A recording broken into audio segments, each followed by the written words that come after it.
And the Lansing Lugnuts and the Bowling Green Hot Rods are about set to get underway. If you can't see it, right next to where the Pepsi drink dispenser is, as a matter of fact. Did it ever happen? How do you explain what's happening if you're not even watching?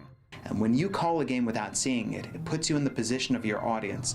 Somebody listening to me is not being able to see the game. It's the ultimate challenge of giving eyes to the listeners, and Jesse Goldberg-Strassler did just that for an 8th straight year on August 5th, the 95th anniversary of the first baseball radio broadcast ever. And that's strike 3.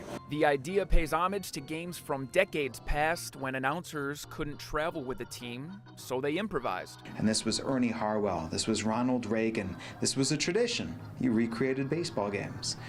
But I guess I'm one of the last few keeping it alive. All they had was a play-by-play telegraph and some homemade sounds of the game. And Lane Thomas hits this ball high and deep down the left field line and hooking foul. In this modern recreation, Goldberg-Strassler is aided by radio partner Kevin Gale, who acts as the eyes on the field and transmits the plays via Facebook message. The process is a challenge that leaves plenty of room for creativity, which means what goes across the airways isn't always exactly what happens. Pitch is on its way. As he swings and he lines it into right field, that's a base hit. Laprise windmills around third base. He's coming in to score. The throw goes to third base. Juan Kelly is gone. Hissey is trying to make his way into second, and the return throw, they got him too. It's a double play. You're calling the game all up there. It's the mind's eye. So a single can be a blooper. It can be a rocket off the wall that the left fielder plays the carom well. Whatever I describe it. It's a tradition that honors tradition, whether you know it or not. And he drags a base hit through the right side of the infield. In a city some affectionately call Little Corunna, he's already training again for cross country just days after a monumental victory. Noah's a very humble kid. He enjoys his success, but he doesn't just sit on his laurels, and he was right back out training with his cross-country buddies the next day at 7 o'clock in the morning.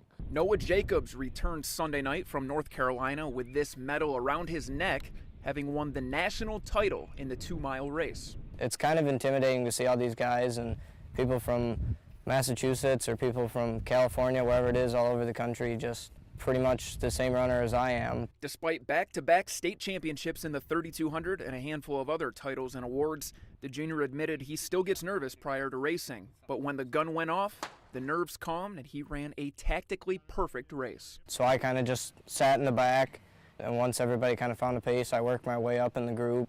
With 700 meters to go, he made his move. I came off the turn and I took the lead and just hammered and told myself not to look back. Noah pulled away and held off the field to the tape, claiming his biggest title yet. But still, with 1 year of high school left, Noah's primed to further etch his name in the MHSAA record books.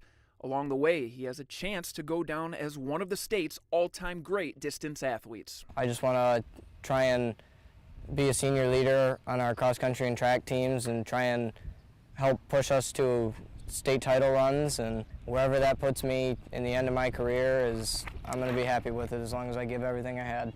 In Corunna, Zach Berridge, News 10 Sports.